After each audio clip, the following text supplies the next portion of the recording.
Hi folks, today I'm going to be talking about a comet that will be making a very close pass to Mars next year and might even collide with the planet.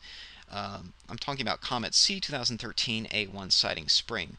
Now that designation means it's a long period comet and that it was the first one discovered this year. And what we know so far is that on October 19th, 2014, it will be making either a very close pass to the planet or it will actually collide with it. When this particular article was published about a week ago, JPL's website showed that the nominal orbit had a close approach distance of 0.0007 astronomical units. Now, if you go onto their website right now, what you'll see is that the nominal orbital distance from Mars has actually been cut in half at 0.00035 astronomical units and change. And the minimum distance is still reading 0, so a collision is still entirely possible. Now, it's not likely, but it is possible. And so what I've done is generated a series of Monte Carlo solutions of the orbit in order to determine the orbital uncertainty and display it. Now, this time I had some unique challenges because we're dealing with an object with a very high eccentricity. In fact, right now the oscillating orbital elements are such that the eccentricity is greater than 1. And what that means for me is that FindOrb, the program I normally use to compute the orbit of objects like comets and asteroids, isn't able to generate a file that ORSA can automatically parse and load into its simulation. So as a result, I had to manually enter the state vectors for each of the Monte Carlo solutions, which limited me to a lower number of Monte Carlo solutions than I would normally use. Thus, the simulation isn't quite as populated, it's more sparse, but we can still get an idea of what the uncertainty region looks like and see that Mars is embedded within that uncertainty region. So this simulation starts on October 19th, 2014 at midnight Universal Time. I've got it fast-forwarded here to the point where Mars starts to encounter the uncertainty region of this comet. Each of the blue dots you see represents a potential position of the comet. And of course, if I were to do more Monte Carlo solutions and load them into the simulation, this whole area would get filled in with blue dots. It's a little sparse here, as I said, because I had to manually enter the state vectors for each of these objects, but you can see where the region is located and that Mars is deeply embedded, almost right in the center of that region. That means there's a decent chance of impact. We're not talking about a very high chance. We've got almost 150 objects here, and not a single one of them actually hits Mars, but some of them do pass very, very close. The first one that does so is number 41. You see it right here. And if I fast forward it there a little bit, okay, you can see it passes right by the planet. That distance is about 2,000 kilometers from the surface. And then a few minutes later, number 7 comes along and passes by on the other side at almost the same distance. So if I were to continue doing additional Monte Carlo solutions and fill this in, you would be seeing impacts on the surface. And it could be impacts that are close to number 41 right here on the day side of the planet, or it could be impacts close to number 7 over here on the southern and night side of the planet. It just depends. Both sides are possible. We simply don't know at this point. And most likely it will be somewhere else, missing the planet, but still making a very close pass. Now, to show you what this looks like from Earth's perspective, I will change the mode here. Put our virtual telescope at Earth. Rotate it to be looking at Mars. Actually, I should be rotating it to Earth's rotation. There we go. Now we're looking at Mars from the perspective of Earth. And of course, this is a two-dimensional view, so when you see, say, number 90 passing close to the planet, it's not actually nearly as close as what we just saw with number 41 and number 7. Those are the closest planets out of this group, or sorry, closest passes out of this group. And you can see if number 41 were a little closer to the planet and actually making an impact, you would actually be able to see it. Now, because this is a what ORSA calls a virtual solar system, this is not the real solar system, and there's a long-leading explanation for why I had to do that. I had to set the epoch appropriate for the state vectors, and the only way to do that due to a bug was to create a virtual solar system. So the long and short of that is that Mars is not rotating here. So As you can see, it's a static image. You can see that number 7 appears to disappear on the back side of the planet, and if it were closer and impacting, it would be impacting on the far side, whereas number 41, if it were closer and impacting, would be impacting on the near side. But this does not tell you exactly which feature it would be impacting on, because the planet is not rotating realistically. It's just orbiting around the sun as if it were fixed in place. But you can see that there is a possibility, if this thing impacts, that it will do so on the side Earth can see. Now, on the other hand, if we look at Earth itself and where it is in relation to Mars at that time, go back to orthographic, and we zoom out here. Let me turn on orbit so you can see. Okay, so Mars is over here, Earth is over here,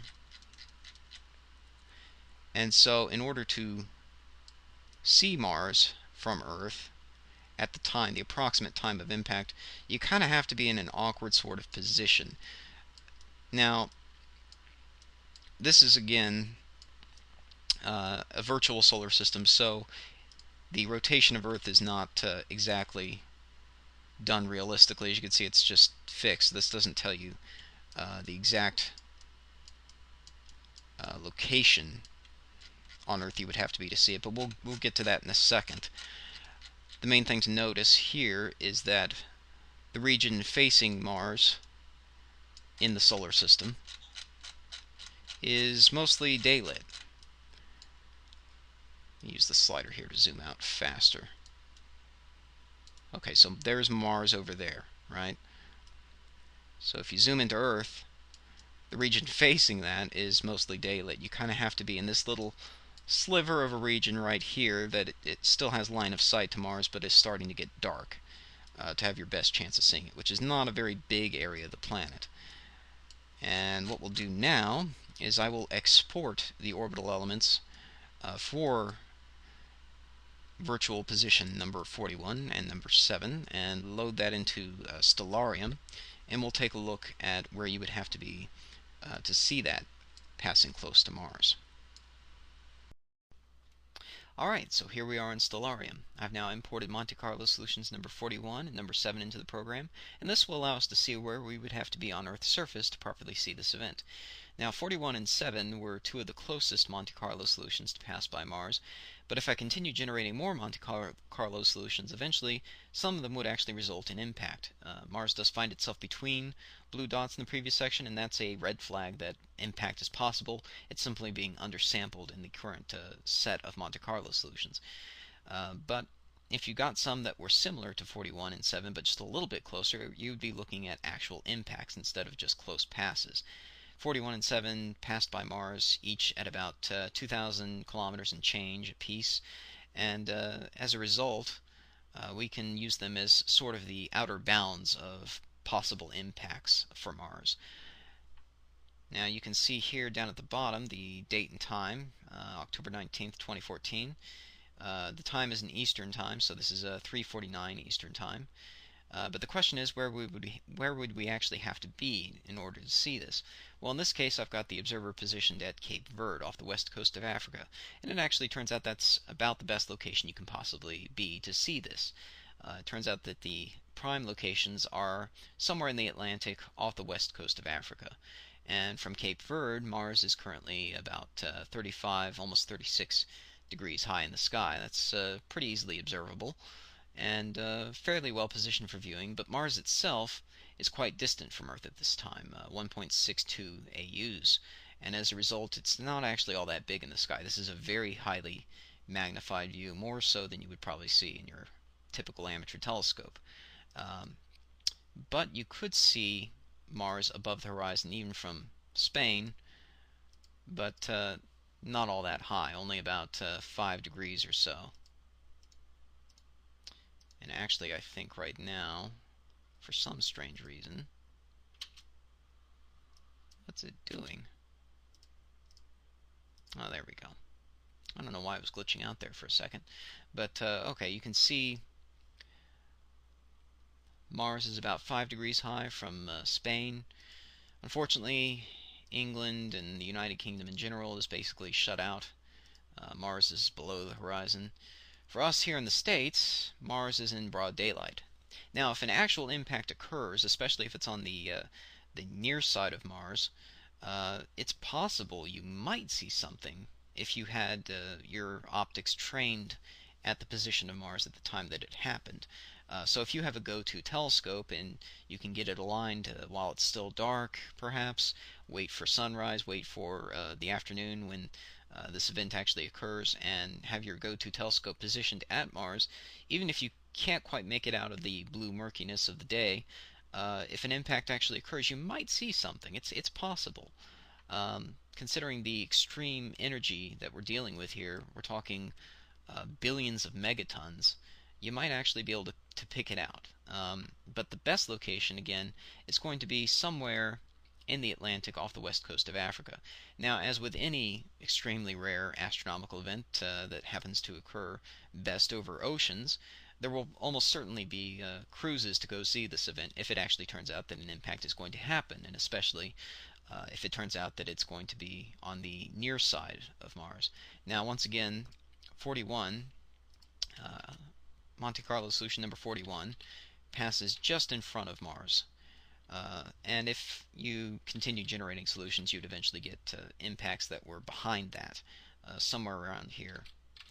And number 7, a little bit later, just a few minutes later, at about 402, 403, passes behind Mars. And if you continue generating solutions, eventually you would get impacts on the far side. So unfortunately, we can't narrow it down all that well at the moment. An impact is possible, it's not likely, and unfortunately we can't even really narrow down where it would occur if it does occur. It could be on either the far side or the near side, we just don't know. But I'll continue monitoring the astrometric data on this and give you updates as they come in. So with that, I hope you have a nice day.